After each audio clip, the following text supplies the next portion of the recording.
وہ کہتے ہیں جی نماز پڑھنے کا حکم نہیں دیا گیا، نماز قائم کرنے کا حکم دیا گیا ہے، ہم نے دل کی قائم کی ہوئی ہے۔ یہ ان کی خود ساختہ توجیہ ہے۔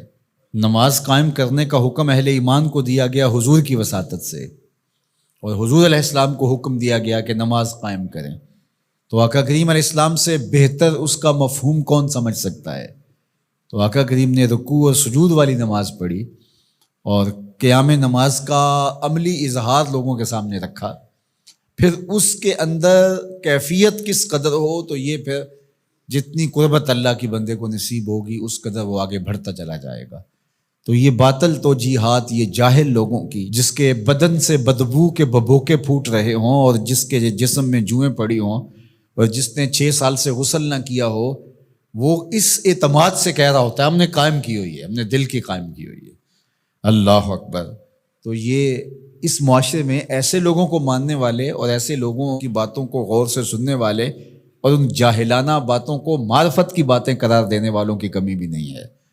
تو اللہ تعالیٰ جل شانہ سے ہدایت مانگنی چاہیے کہ اللہ ہمیں ہدایت کا نور نصیب فرمائے۔ تو اقامت نماز سے کیا مراد ہے؟ اس کی فرائض کے ساتھ ادا کرنا، یا پھر رکوع سجود تلاوت کا اتمام اور اس میں خشوع کا اور خضوع کا اظہار اور اس میں مکمل ڈوب جانا کہ گویا تم اللہ کی عبادت کر رہے ہو تو اس کو دیکھ رہے ہو۔ اور حضرت عثمان غنی رضی اللہ تعالیٰ عنہ فرماتے ہیں کہ جس نے صحیح وضو کیا، حضور علیہ السلام سے روایت کہ جس نے صحیح وضو کیا جس طرح میں نے وضو کیا ہے اور 2 رکعت پڑھی اور اس میں اس کو کسی غیر کا خیال نہ آیا تو اللہ تعالیٰ اس کے پچھلے سارے گناہ معاف کر دیتا ہے صرف 2 رکعت سے۔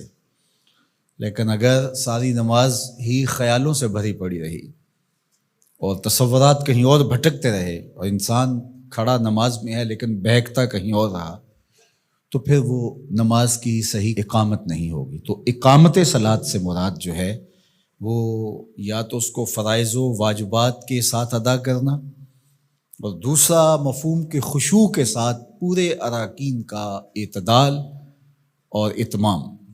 تو دونوں اس کے مفہوم بیان فرمائے گئے ہیں۔ حضرت محدث کچھوچوی علیہ رحمہ سے کسی مرید نے کہا حضرت نماز پڑھتا ہوں لیکن لطف نہیں آتا، مزہ نہیں آتا۔ تو آپ نے اسے سوالیہ انداز میں پوچھا کہ اس کے باوجود بھی پڑھتے ہو؟ اس نے کہا جی وہ تو فرض ہے، پڑھتا تو ہوں۔ تو آپ جھومنے لگے، فرمایا واہ واہ، تمہیں مزہ نہیں آتا پھر بھی پڑھتے ہو؟ اس کا مطلب ہے تم مزے کے لیے نہیں اللہ کے لیے پڑھ رہے ہو۔ خورش دے بدر را جو کب کو حمام کہ یک روز افتد ہمائے بدام۔